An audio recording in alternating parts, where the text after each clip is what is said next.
What I will do, as it says in the title, is a subjective history. I picked intuitively some books out of hundreds. Actually, this presentation could be also different from what it is now.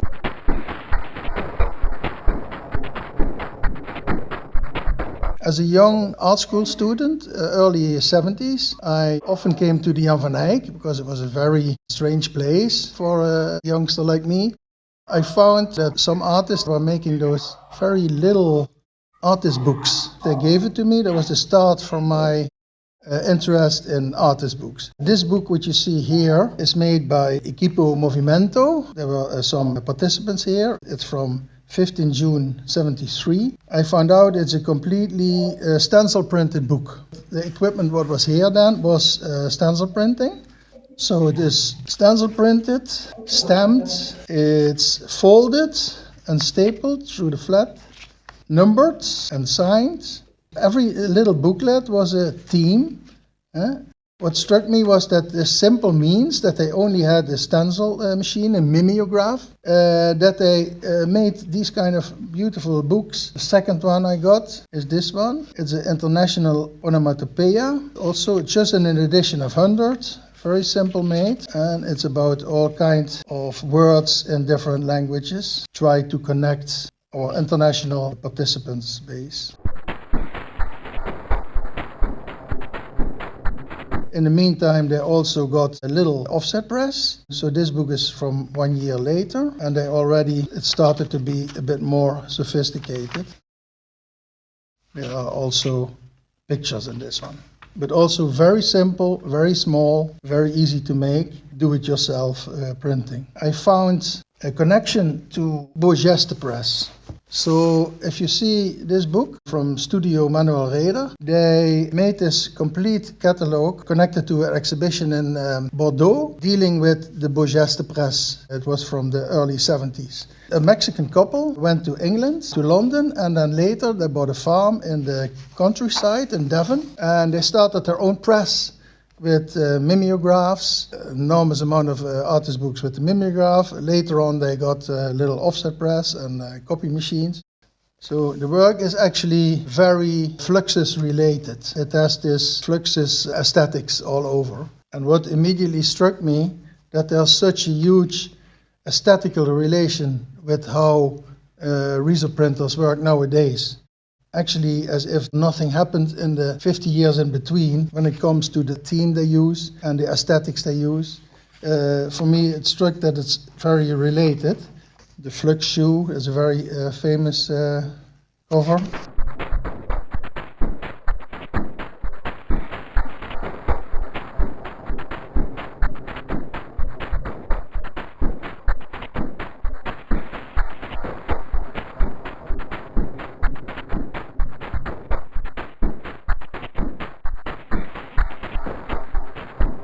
And then I found out that there was a relation from the Jan van Eyck to this Beau Geste group. A few participants from the Jan van Eyck, they went to that farm to work there, to do their print work and so on. Later on, one of the founders of this group, Marta Helion, she's from Mexico, she came actually as a participant to the Jan van Eyck.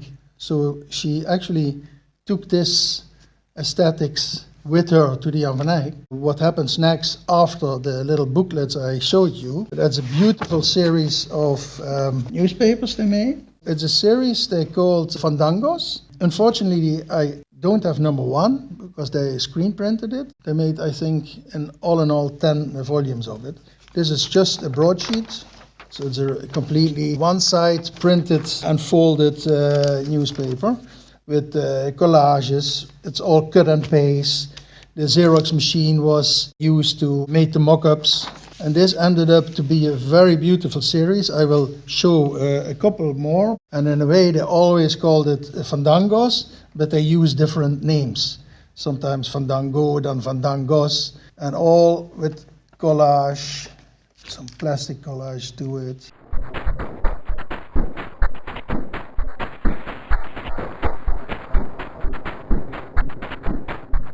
Sheep with windows in it.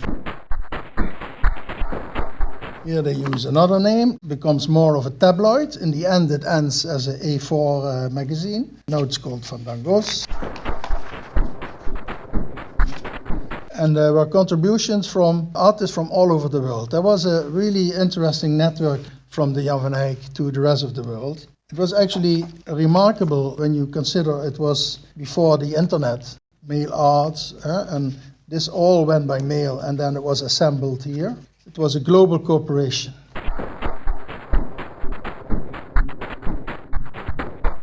It's number 5.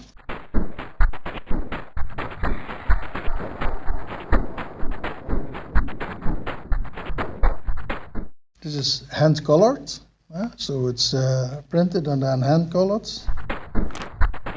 Very beautiful. Can't get them anymore, but when you will be at the Jan van Eyck ones, you can ask in a library to have a look at them. You can spend hours. It's really great. And then I was thinking, what are we doing now? This I did a couple of years ago. It's the same size, tabloid. It's with stencil printing also. And then I was asking myself, what is the difference between then and now? People always think everything goes in a linear way, but I think I see a lot of more relations here with the corporation, with these things like nowadays in the internet, and with the aesthetics we use of modern day printing with our stencil printers. Apart from this, I knew from then there was an art gallery in Maastricht called Agora, and it was a very important gallery related to the Jan van Eyck, presenting all those artists. 11 years ago, Mark Goethals, he investigated this, like what it says, Agora and the network of the Fandangos. And we made an exhibition here at the Jan van Eyck, and it was a great exhibition. One of the exhibitions I like most, only I had to make the catalog for it, and it was my worst job ever. I really messed up the lithography. I think it's all too dark. When I looked into this now, I want to make a reprint, make it better. So here you see all the Fandangos, but not only the Fandangos books, but also the relation they had with another famous artist, Ulysses Carillon. He worked also from Amsterdam. They had other books and so press. It was like Bogeste Press, but then Amsterdam based.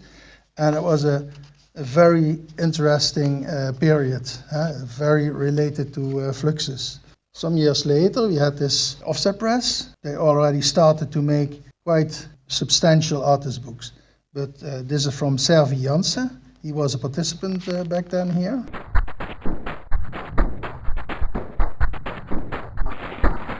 So, and here again, you see that Fluxus aesthetics. It's all cut and paste, layout with the Xerox machine.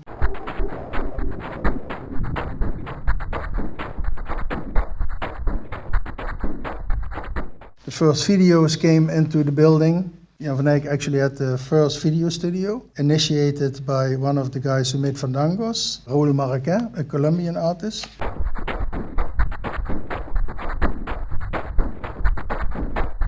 This book is from 75, I think. Then apart from the big books, there are also these kind of things. A book by Rod Summers, who's still living in Maastricht.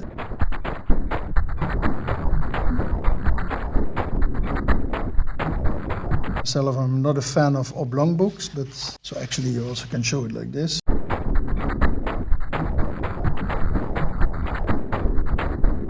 It's again the same group. So actually, this group of participants was just one generation before I came. So this is around 75, so the early 70s. I came to the Jan van Eyck in 77. But of course, part of these people, they were still here. And I even found a very nice cooperation between Rod Summers and an illustrator.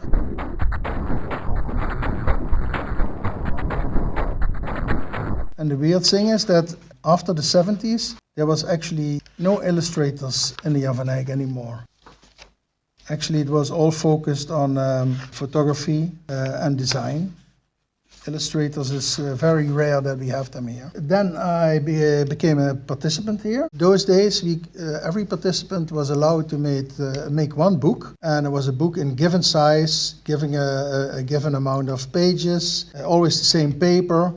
to make it cheap, and the same edition. Of course, I used the opportunity to make a book. What you saw a lot is that artists who made the book didn't get really what an artist book is, so they made portfolio books.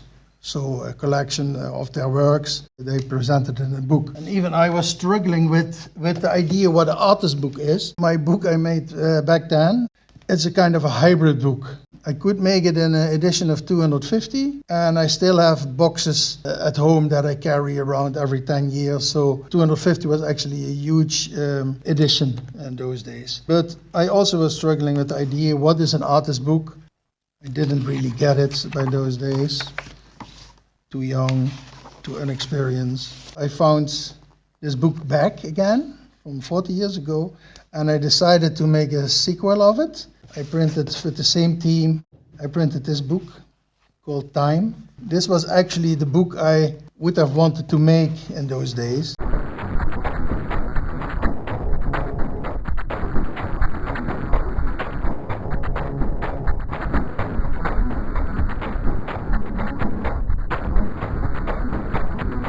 Back then and now. So this is the difference. In those days, we had a group of Icelandic artists coming here. So there was this connection with Iceland through Jan Vos. He's the owner of the Bookie Wookie store in Amsterdam.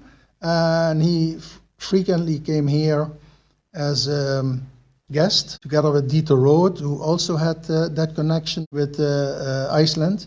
And the Icelanders, they also started to making those books that I could have for free. This one is Birgit Andersson. He was of my generation, and he made the artist book in the size that was given, actually.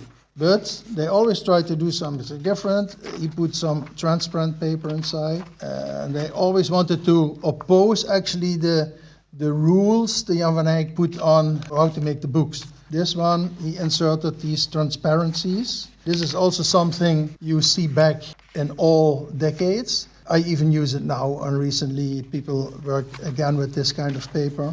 So it's kind of a wave over time that things are keep returning and then are forgotten and then come back again. So this is this Icelandic people, they were very poetic in their language. They use photographs. I will show you later also some illustrations. The next one wanted to make, is Gudrun Agnersdotter, wanted to make an oblong book. And of course that was not possible given the situation then, to glue it this way. Then they forgot the program actually a little bit. So it's all very poetic work.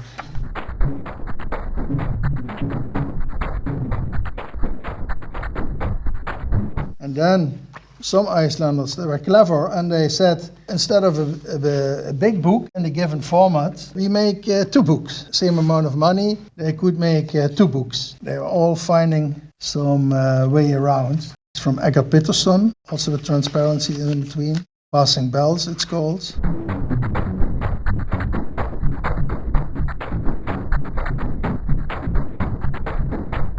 And those little perfect bound booklets here. Helgi Fridjonsson. He was one of the illustrators. So actually the only illustrators then were Icelandic people. And again, you can't deny the connection with nowadays work in illustration. Well, it's a whole story with subtle changes. Helgi Fridjonsson also was working as other books. It's a story with text to it. Yeah, I have so many of those books. As again, I think from Rod Summers, 2 color offset. You can tell it's about donkeys. The last one I will show also again the bigger size. So this was an earlier book. Like really a strip story. I already told you about Dieter Roth coming here and Jan Vos. Dieter Roth for me is actually an example of, let's say, one of the fathers of the artist book. And he brought a collected works series. He collected and documented all of its works in the same standard size. And they called collective works. This is number 20. And here it shows actually artist book even from the 50s.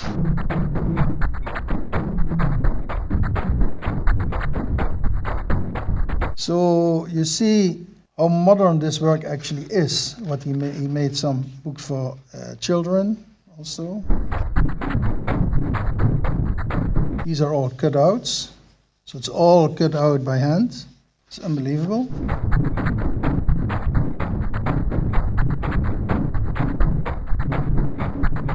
And what I still like about Dieter Roth is that he actually has no style. Once he was successful with something, he completely changed it into something else. So if you go through this book that is just of a little period of his life, you see immediately a completely different language. So this actually relates also a bit to conceptualism, what Solowit was using 10 years later. And then suddenly he has these kind of pictorial aesthetics. Then he worked with breads and even with chocolates. He made poems, texts, performances, so it was really a great guy. And you see completely different aesthetics. So if you can put a hand on one of these books, I know that Bookie Wookie still has them, but I can't afford them anymore. Dieter Roth was actually also the first artist receiving the Charles Niepels Award for typography. A lot of people were not happy with it, that he got the prize for typography, but he got the first one. It was the namesake of the Charles Niepels Lab. And this was a brochure made for Dieter Roth when he got the prize.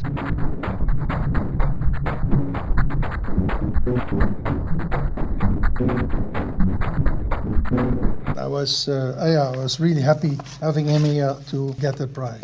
When I talk about Dieter Roth, I also have to talk about Hans-Jörg Meijer Verlag.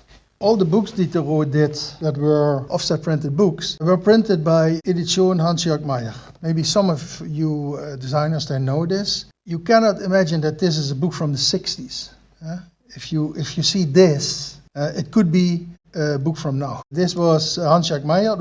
This was his personal work, and the book is a collection of artists where he works with. So also Dieter Roth is in it and so on. This was from an exhibition, a catalog from an exhibition in The Hague in the 60s. And I'm very happy that I could afford this book. It's all typeset in Futura, and in those days they used Futura then without caps. So it's all lowercase Futura, and they made the division in typography in bold and regular. And then they also didn't use interpunction. So you had a comma that was 2 spaces and a period were 4 spaces. So you really have to, here you can see how a text looks like it without caps, only with bold and regular. And then in between it was a period, full stop or a comma. And once you start reading, it's surprisingly in 5 minutes you are okay with it. And he had a lot of artists where he worked with, also represented in this book. This book is a Japanese bound book, so it's actually, you know what it is. It's just folded paper and then glued in the spine. So a lot of nice typography. Maybe you can find them on the internet secondhand with e-books also. It's really worthwhile.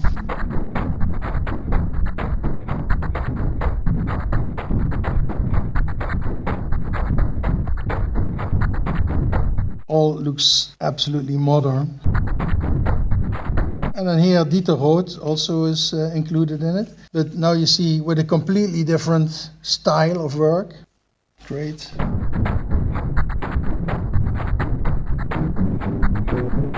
This all with plastic bound.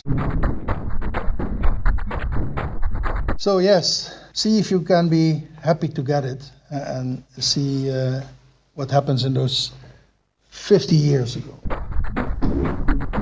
Now we are getting into the 80s. Wei and Ching, they gave me this quote from Lawrence Weiner to comment on it. And I actually didn't know what to comment on this.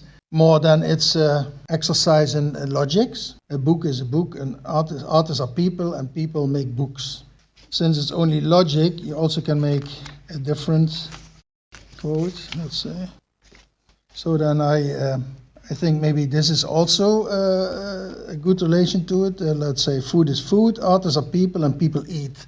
I think making books or eating, it's all human activities. And of course, Lawrence Weiner is referring to artist books. And what I came up with was this famous Venn diagram, 40-year-old from Clive Philpott. Maybe some of you know it. This is one of my favorite Venn diagrams. It's apples and pears. I always say you can't compare apples and pears. So it's arts, the books, and then there's this section, it's the lemon, that makes the Venn diagram. And then here you come into art books, multiple or unique, like multiples, most of them that we have here, or unique, it can be a book like this. I myself, I found out, thinking about it, that I was really interested in the conceptual part of it. So my interest is more here in this kind of books. To have a famous example, this book everybody knows, one of the conceptual books I really like.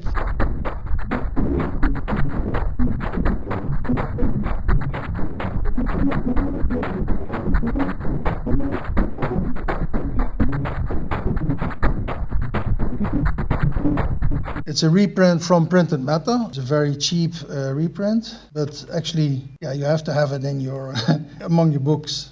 What also interested me in a conceptual way was the book by Stanley Brown, Artists Who Live in the Netherlands.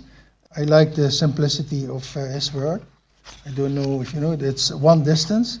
So he made a book with a certain distance. It's a book with lines, they represent distance, and it goes on and on. So you get a feeling about what the distance is. It just goes through the whole book. And the nice thing is in the end, it shows that he was really precise, and he ends up with this. These kind of books I really like. Another one I really like is from nowadays. It's from my friends from Raum Edition. They made this beautiful book a while ago, and they gave it to me as a present. It's risograph printed, all about a line that gets thicker and thicker.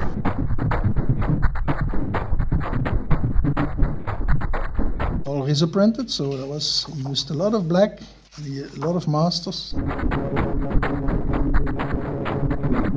It's all lines with brushes that are wider and wider.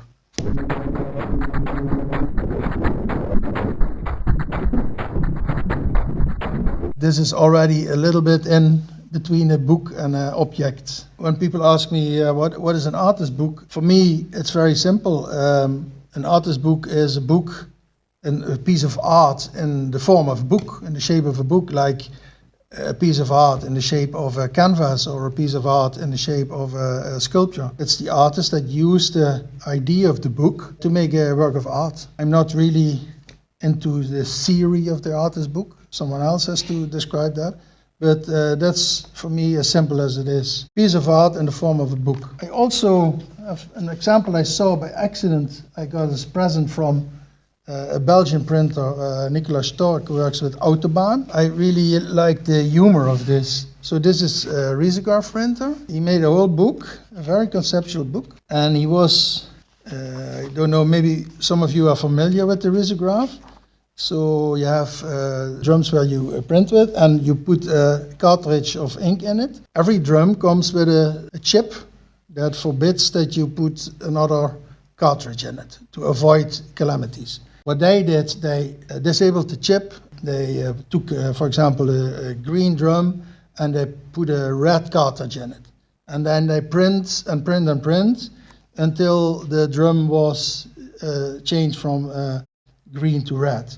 All prints are unique, of course, and they used all the prints to make these books and bound it together. I think for myself it's a real strong and a concept full of humor. Here you see the brushes in the drums.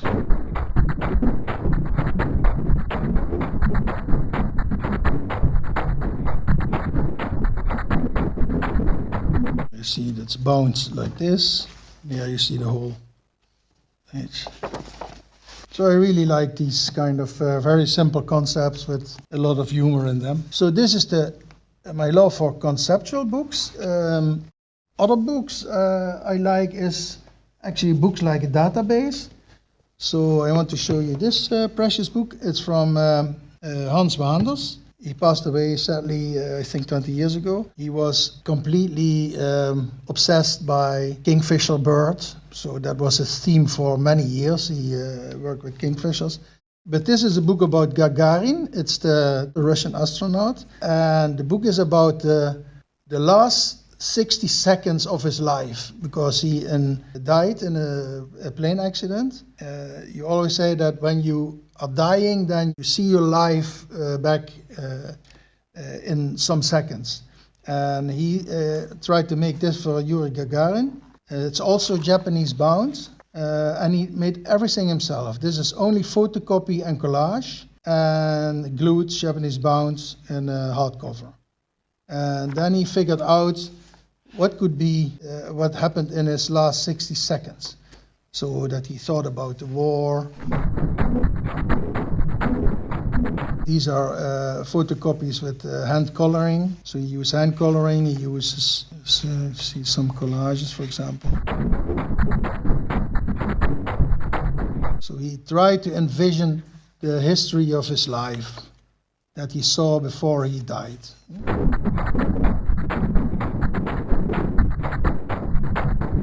And he was a great collector of all kind of stuff that he also again uses in these books. For example, this is a matchbox. It's glued into the book.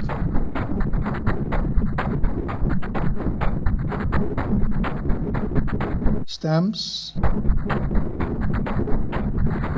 All very simple but beautiful done. The kingfisher also will always come back to with him. Maybe he liked opera, so Maria Callas is there.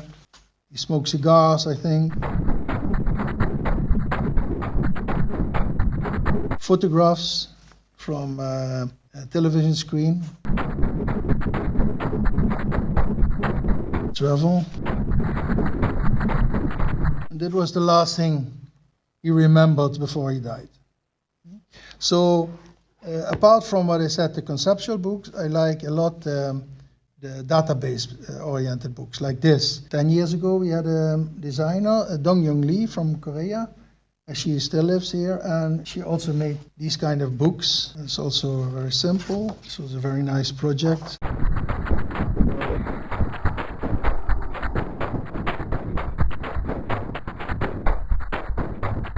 It's all about collecting.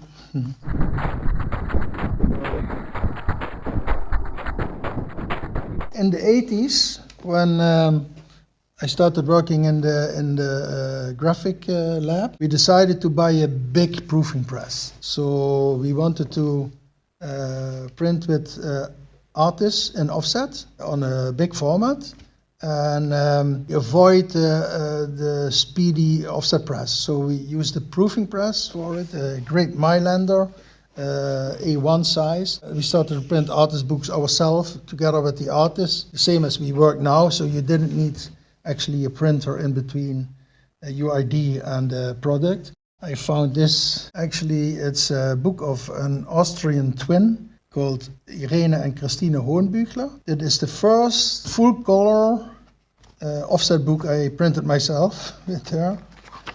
So it must be somewhere around 85 or... It's called Remote Reverie.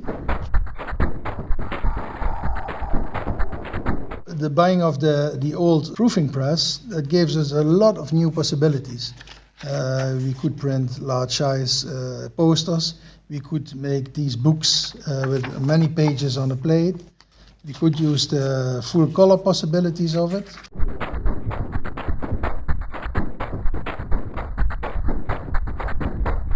This was actually just before the computer came in our academy. So it's all actually hand-done separations.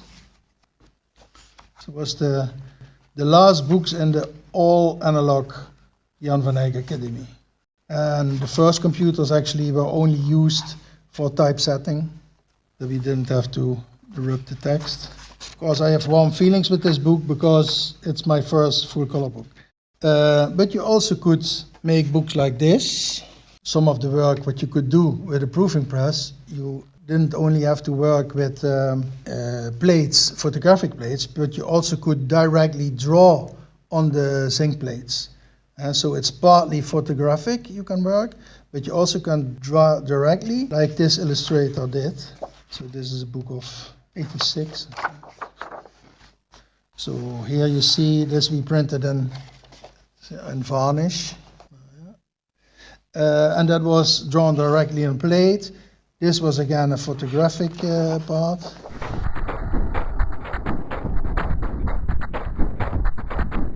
So, and yes, the artists, they really loved it, that suddenly they had this possibility to work very relaxed themselves on the press, together with us, the book from the idea till the end.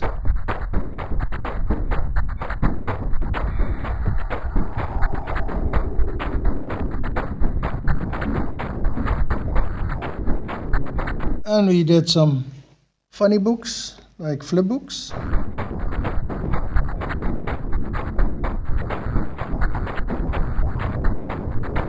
You also could put a lot of different images on the press then.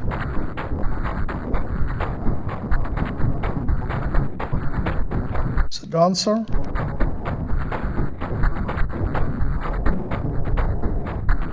And the nice thing is, you see now back in Riso, so people are starting to use Riso again for making animation flipbooks or just animations digitally processed.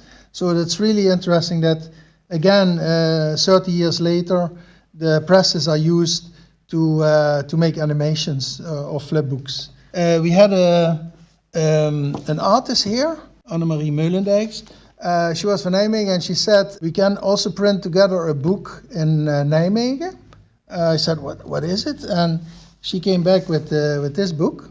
I think, what the hell is this? And it was a stencil printed book, and I saw that it was done by Knust in Extrapol. So it was the first time I saw a stencil printed book in color. So it was probably all mimeograph.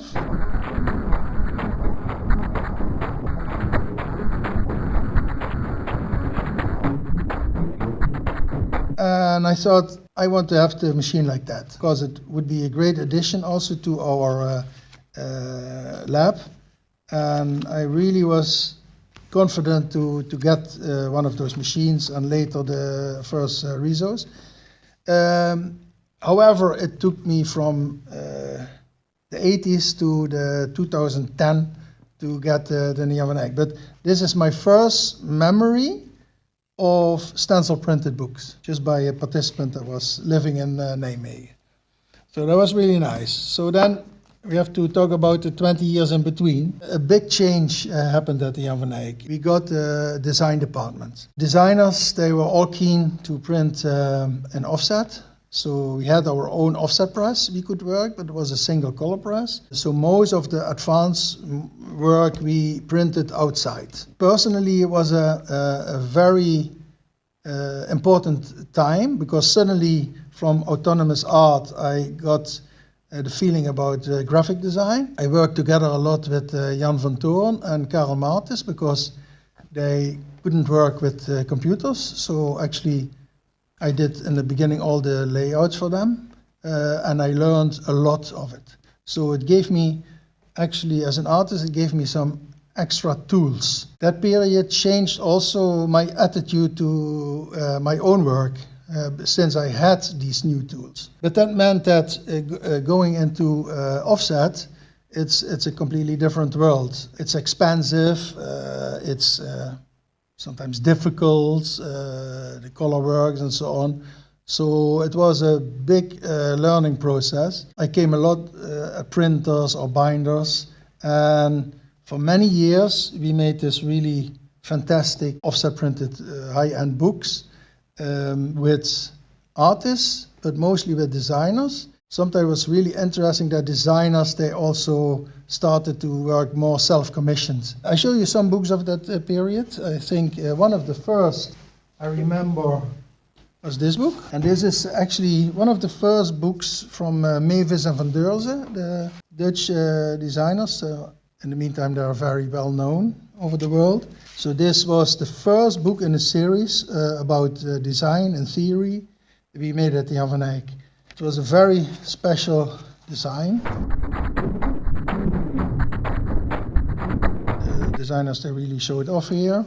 This was a very new kind of design, and they got really well known with this design.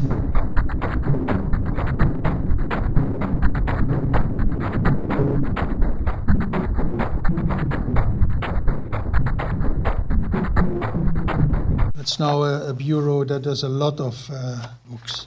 Probably the graphic designers among you, they really know this bureau. Mewis and Van Deurzen.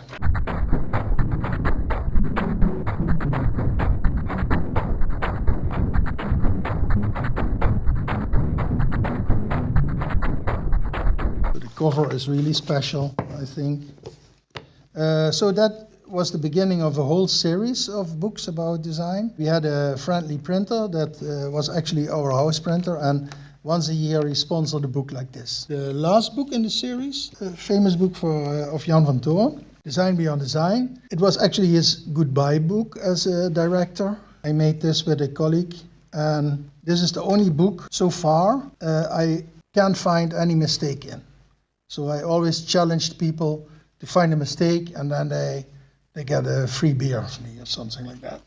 But we had so much work on this, it was actually ridiculous. But it showed that it ended up to have no mistakes in it. Yeah, it was all contributions of different people. It was designed by Jan van Toorn himself.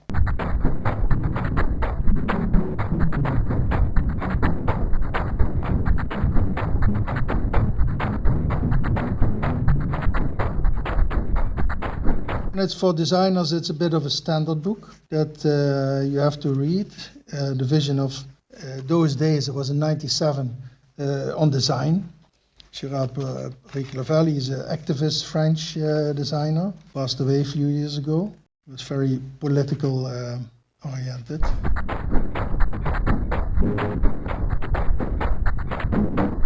And Guy Mazip.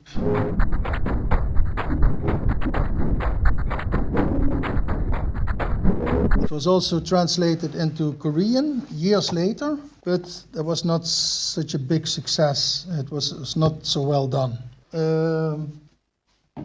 Another book we work hard on is a Meterheven book, together with Lars Müller. That was really a big edition of 2000, I think, because we worked together with the Swiss publisher. Yeah, it shows actually the kind of books we made back then. This is also a classic from Meterheven.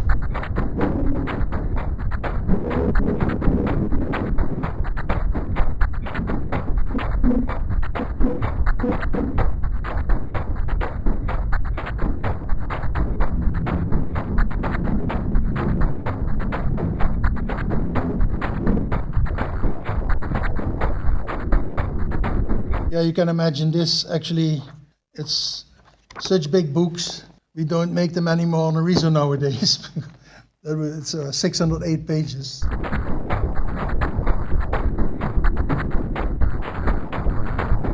Here you see some of the posters they also did.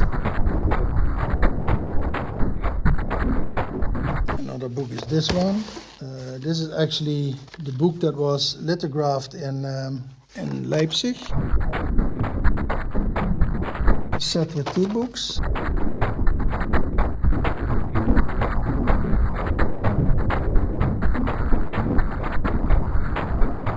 It's about colonial museum in Brussels. And here, actually, this is the best lithography, full-color lithography I ever saw, what we worked on. It was done by a lithographer from Leipzig. So it was, nearly perfect.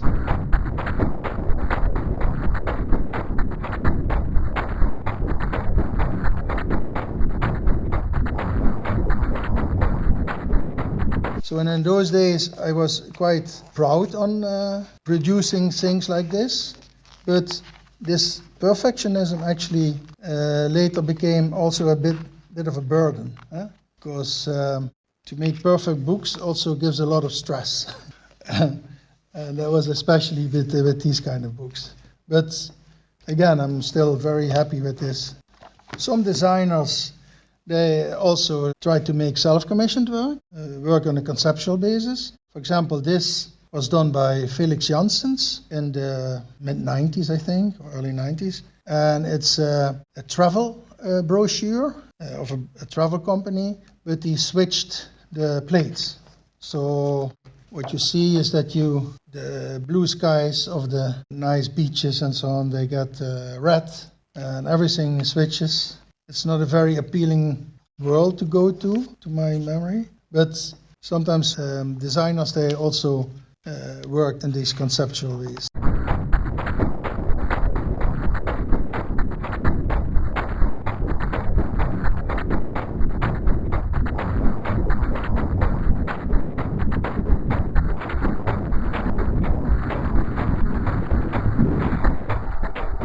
Some of the last offset books we made.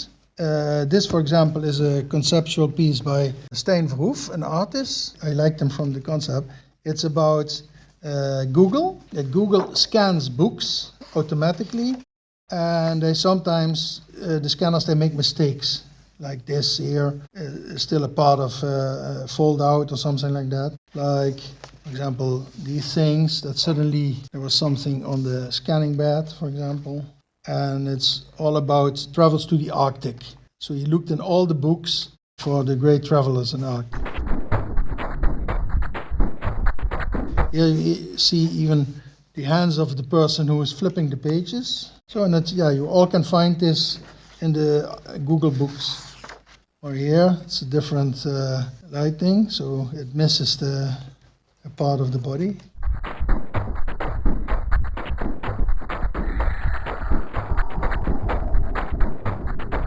This is then the cover. You see those interference patterns.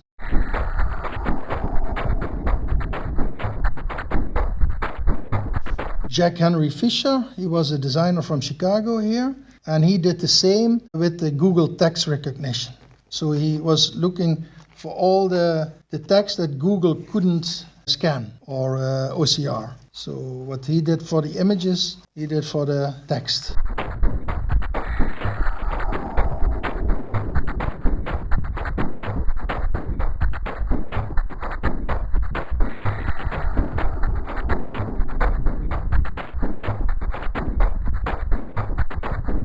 The last offset book I want to show is this one. It's a really designer's book. It's about a New Zealand typographer, Joseph Churchward, and this is made by David Benoit. I printed it with 7 or 8 different printers and different techniques. And for some years it was the most permanently borrowed book in the Javanae. A lot of them are not back yet. So it's about this very special typographer. He was a Maori guy, I think. And David Benoit found out that this type is a lot used also now in the Western world. This is the guy. He passed away, I think, 2 or 3 years ago.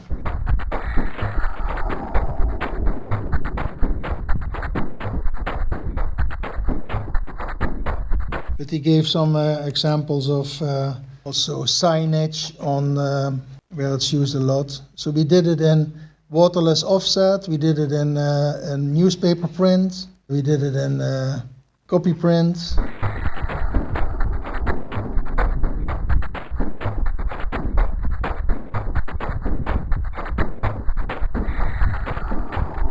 So it's called Joseph Churchward. It's also, you only can get it, I think, secondhand. Churchward International Typefaces.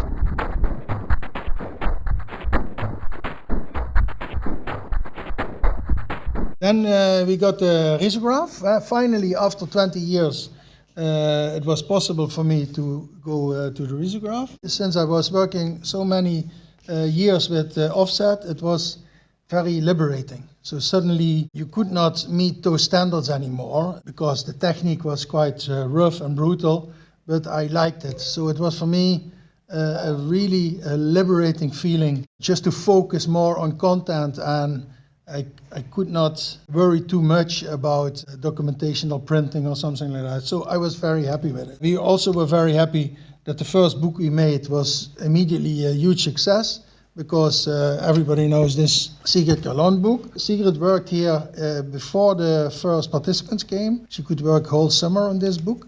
Both for her and for us it was a game changer.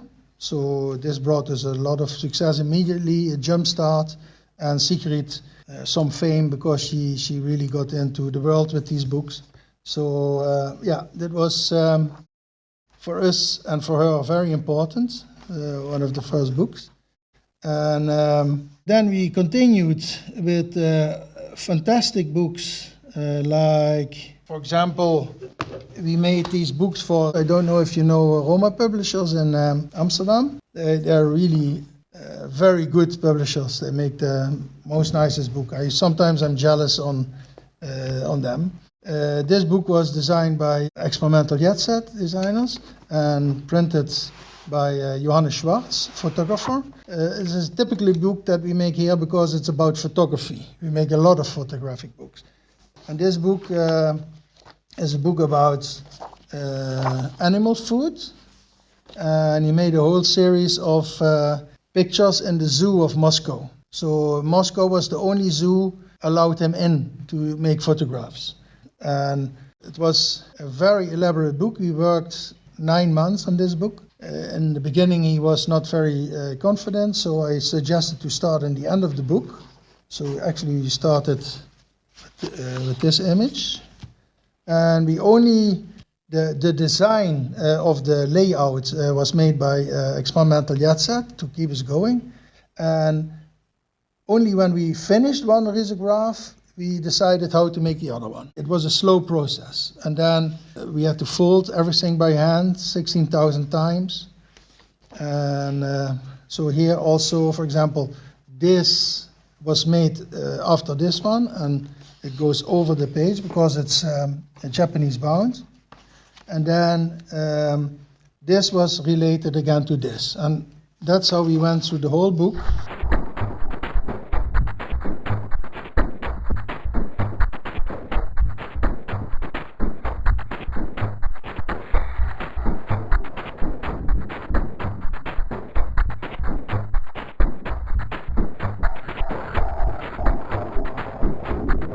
I think when we came, it was here I think, then he said, okay, now let's start with the first page. So then we went back to the first page and we continued in the normal order.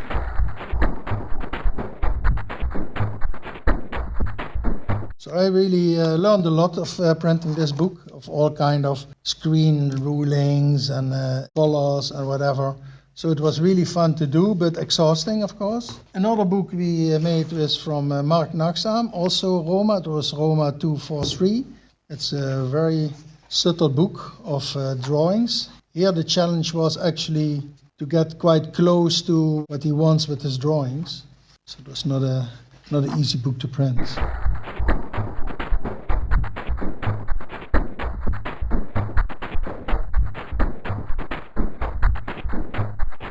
So I really like this cooperation with Roma Publishers. Another nice thing I can show you is a very luxury book we did with Martin Laroche. It's a cassette, and he printed it in A2, and then it's a Leporello.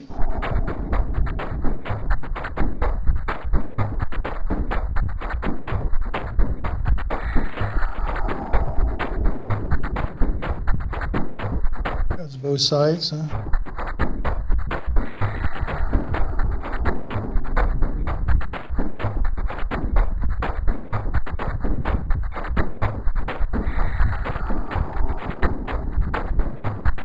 The challenge of this book was the binding, the gluing. He did about, I think, 6 hours for one book. So he was really tough on it. Then still the cassette has to be made. It was made, I think, in Colombia, because in the Netherlands it's too expensive to make things like that. This book, a Mexican artist, made by Ivan Martinez, a former participant. It's Swiss bound, and it's about choreography. Here the challenge was that it was all Riso printed in black. It was an enormous consumption of black ink. So, and in the end, even for the shipping, we had to recalculate because of the weight of the ink of the whole shipment. It was kilos and kilos extra ink because we use so much black. Yeah, really, it's really a beautiful book.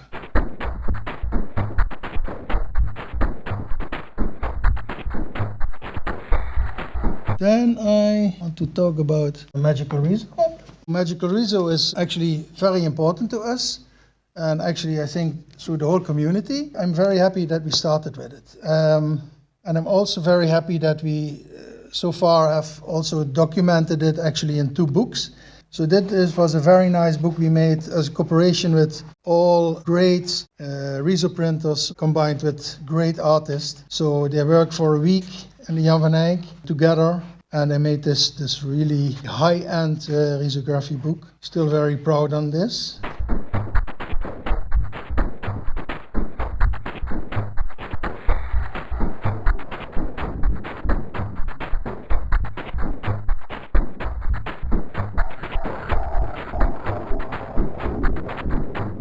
Also with embossing and so on.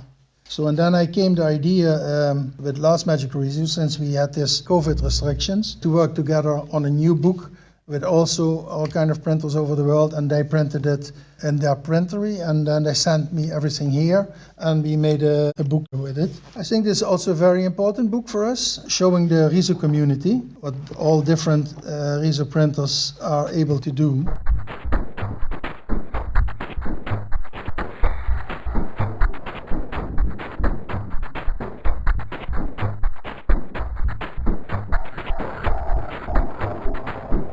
And nowadays, the nice thing is that our colleagues from Resolve, actually, they do their best to make the most perfect risograph. And actually, for me, this was the reason to leave offset and go to risograph. That brutalist aspect of it was very interesting. And now you see that the new generation is really striving for perfectionism. This actually is really almost close to perfect. It's even more beautiful and more perfect than offset. But I never was aiming for this, because what I said, I was so liberated that I could leave the offset world.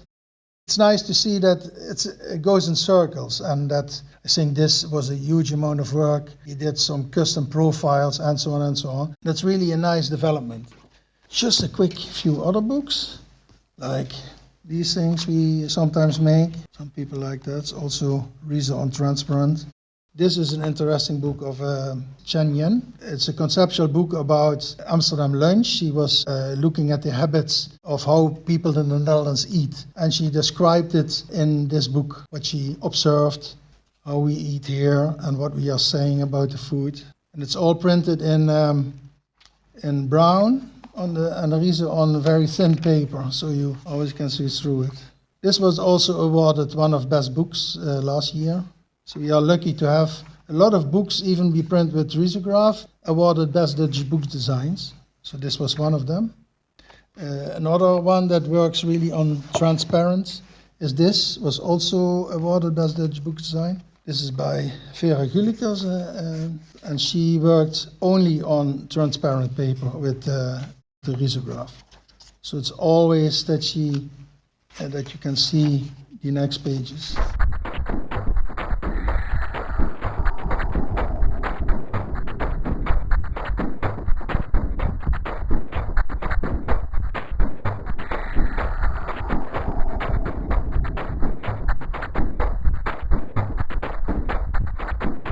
Beautiful book. She sewed it herself with colored thread she made. So it was really beautifully done. I want to show here a book of for photographers we make. In this book we combined ComColor, that's actually the inkjet of Riso. We combine it with Riso to get this deep black.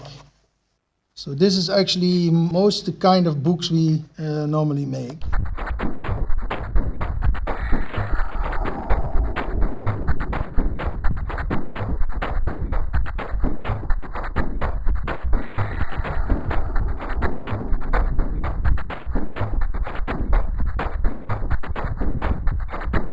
This is a book, Awnings, by Sean Kuhnke, also best Dutch book design. We printed on the A2 printer and perforated and folded it over the edge, so it has those rough edges. And since we printing on the A2, it's very difficult to get a register on other sides, all the sides. So you have to focus on one image and then the other one goes wrong. And that is what I mean with the brutalist stencil printing. Here you see it's completely off, and sometimes you see it's perfect, and then in the end, on the other sheet, you see again that it shifts. But here it's used in a really nice aesthetical way.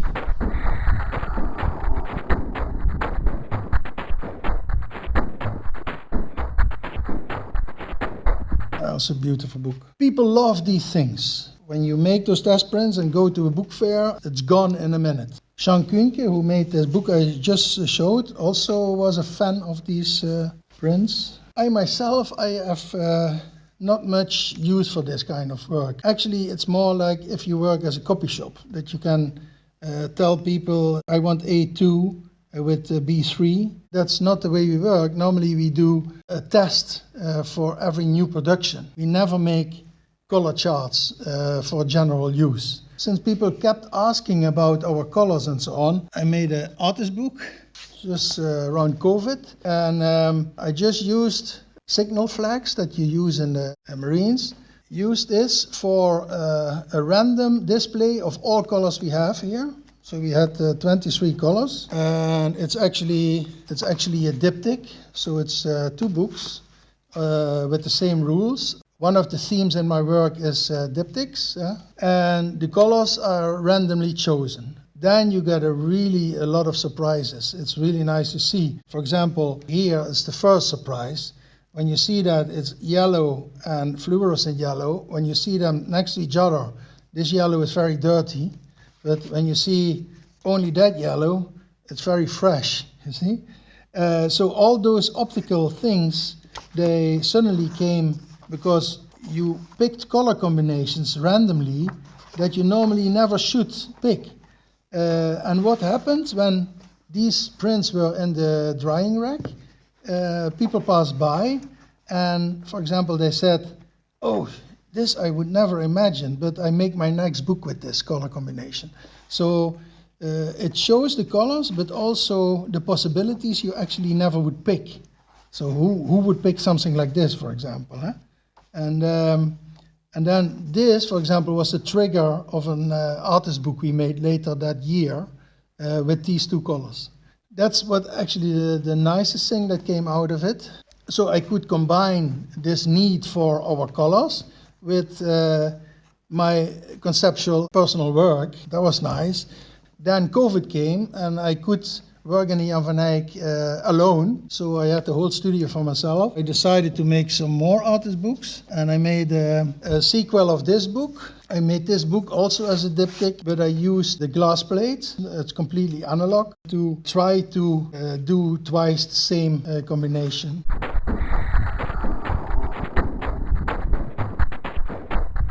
So actually, there are books made with the same rule of games, and also with only the basic color combinations. This book, Variations on Runge, it was also bound in cassette. And here I used, they call it chemograms from the 19th century. A German chemist combined 2 different chemicals on paper, and they reacted with each other. And like a good scientist, he did it twice. For example, these images, they are actually the same test done twice. So you see little changes. And what I used for these books, I also switched plates. I started with the original image, and then I switched the plates.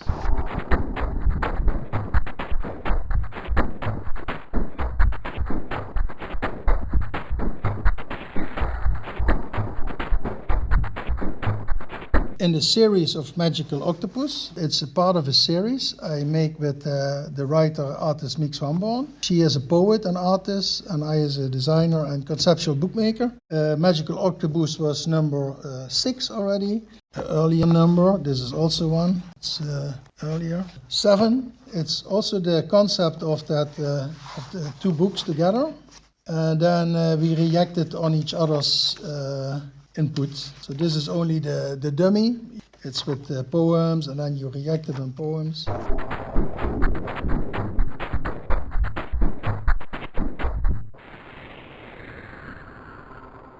And for this time, we decided to print this book in the inkjet and not in the Riso, because it looks really great on this paper on inkjet too.